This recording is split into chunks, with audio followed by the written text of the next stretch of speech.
काला धन का मतलब क्या होता है कि आपके पास पैसा है और सरकार को पते नहीं है। तो एक अधिकारी है, जैसे मान के चलिए कहीं आप गए हैं जमीन की रजिस्ट्री कराने के लिए, तो उसका बड़ा रूल रेगुलेशन होता है कि गवर्नमेंट आएगी, वहां जांच करेगी, फिर ये करेगी, लंबा प्रोसेस होता है। और भारत में आदमी जमीन खरीदता है तो छुपा के, ना अपने रिश्तेदार को बताता है ना पड़ोसी को। और वो अधिकारिया जाएगा तो हल्ला कर देगा, ये अधिकारी जानता है सर, बाबू चरवा के रुका लाओ पर रजिस्ट्री 10,000। नोएडा, गाजियाबाद, NCR अगर इधर हो गया ना, इतना फ्लैट बिकता है कि 5 लाख 50 लाख का एक दिन में 2-2 करोड़ की कमाई हो जाती है। अच्छा, काला धन मान के चलिए किसी का 100 करोड़ है, 30% टैक्स दे दिया तो क्या वाइट मनी हो गया ना। अब पूछेगा, सरकार 2 चीज लेती है, एक टैक्स लेती है और एक ऑडिट करती है कि आपको ये भी बताना पड़ेगा आया कहाँ से।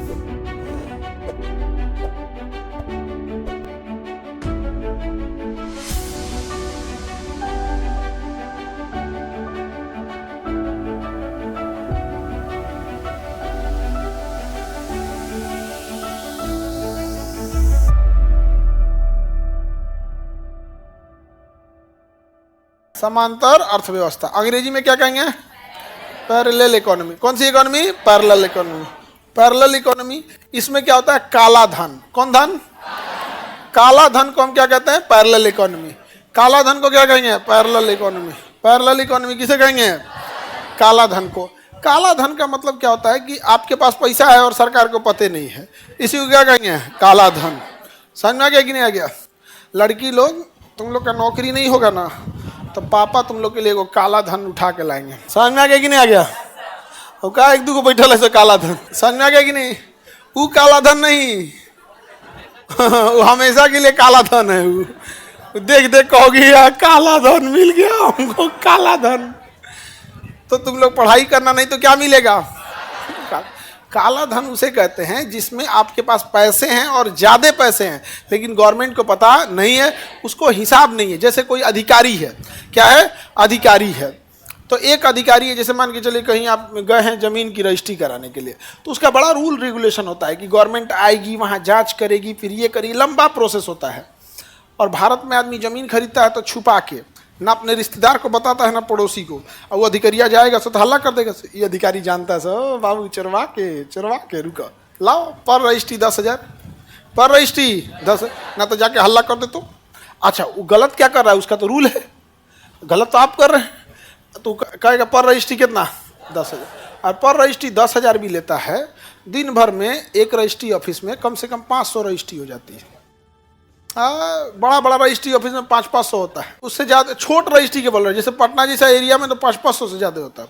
तो आप 500 अगर रजिस्ट्री ले लो, आप रजिस्ट्री ऑफिस में जान रहे हो बाबू, वो पतला वाला लड़का, हाँ पिताजी क्या करते हैं? तो तुम रजिस्ट्री ऑफिस में बारे में बड़ा बढ़िया जान रहे हो। अच्छा, पिताजी आपके जमीन उमीन वाले काम में भी हैं यहाँ पे, तब तो अच्छा से जानते होंगे यहाँ पे। अब मान के चलो 500 रजिस्ट्री हुआ, कितना हुआ? ये 5 का इसमें गुणा करो, 5 कम है 5, इकाई दहाई सैकड़ा हजार 10,000 लाख, कितना लाख हो गया? कितना दिन में? प्रतिदिन की उसकी कमाई कितनी है? अब समझ में आ गया? अरे बबुआ वो कम से कम बता रहे हैं हम आपको।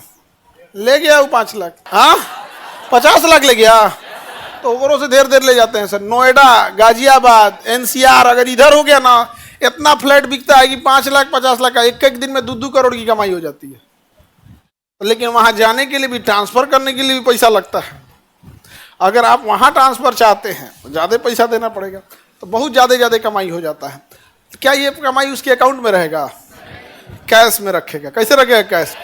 अब सरकार को इसके बारे में पता नहीं है, ये काला धन है। क्या है? काला धन। इसे समानांतर इकोनॉमी क्यों कहते हैं? क्योंकि जब सरकार को पता चलता है कि पब्लिक के पास इतना ही पैसा है, लेकिन ये बड़का बड़का अधिकारी क्या किए रहते हैं, सब पैसा छुपा के रखे रहते हैं। तो सरकार कई बार सोचती है कि लोगों को हम सोचते हैं कि लोन दे दें, तो इनसे ढेर अधिकारिया लोन दे देते हैं सब, अपने किसी दलाल के थ्रू या किसी से। देखिएगा गांव में ना सुधी भी जी का खूब पैसा चलता है, सुबह खोजिएगा शाम तक पैसा मिल जाएगा।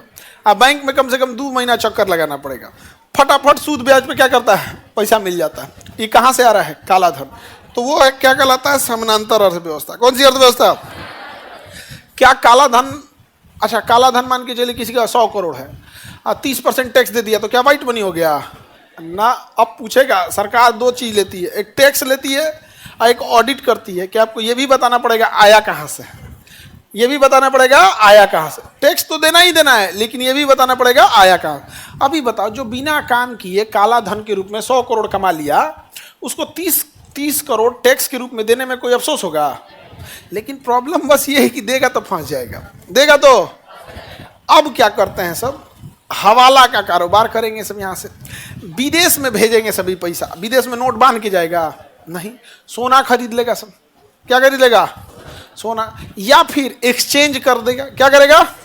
एक्सचेंज कर लेगा, किसी बिजनेस में लगा देगा यहां से वहां, और वो पैसा कहां पहुंचाएगा? विदेश में, सोना के माध्यम से या किसी एक्सचेंज के माध्यम से क्या करेगा? पहुंचा देगा यहाँ पर। जैसे हमको मान के चलिए पैसा पहुंचाना है सिंगापुर। कहां पहुंचाना है? सिंगापुर। और किसी सिंगापुर के आदमी को बिहार में 100 करोड़ का कोई जमीन खरीदना है, तो हम उससे कहेंगे एक काम करना, तू अपन पैसा वहीं छोड़ दे, हम तोरे बदले यहाँ जमीन खरीद देते हैं। हो गया काम खत्म। उसको यहाँ मिल गया जमीन, हमको यहाँ ले जाके सिंगापुर थोड़े ले जाना पड़ा। ओके बदले हम यहाँ जमीन खरीदी, वो आके यहाँ फैक्ट्री लगा दिया। हम कहाँ ले गए? ओका पैसा वो कहाँ छोड़ा है? सिंगापुर। अब सिंगापुर में एगो कमरा खरीद लेंगे, एगो कमरा भाड़ा पे लेंगे, और वहाँ एक कंपनी खोल देंगे, ओशियन डीप कंपनी, एगो नाम दे देंगे। और वही 100 करोड़ रुपया फिर इंडिया भेजेंगे और कहेंगे कि सिंगापुर से कमा के आ रहे हैं, 30% लीजिए। कितना लीजिए? 30% लीजिए। सरकार के कहाँ से कमाए थे? कहेगा शट अप, सिंगापुर से कमा के आ रहे हैं, तुम्हारे एरिया से बाहर है सिंगापुर। तो भारत सरकार सिंगापुर से कहेगा आपके यहाँ से कमाया है, बताइए तो सिंगापुर बता देता है। इसलिए ऐसा देश में भेजा जाता है जो बतेबे ना करे। मॉरिशस, स्विट्जरलैंड बतेबे ना, कैमन आइलैंड, वो बतेबे नहीं करता है। कहता है कि हम आपको क्यों बताएंगे डेटा, हम आपसे पूछेंगे कितना आदमी वोट डालता है, बताइए तो आप बता देंगे। भारत का तो नाम ना बती तो यार। तो ऐसे देशों को हम टैक्स हेवन देश कहते हैं। हाँ, कौन सा हेवन देश? टैक्स। टैक्स चोरी करने वालों के लिए हेवन। हेवन मतलब जन्नत, हेवन मतलब जन्नत। कोई दिक्कत? काला धन समझ में आ गया?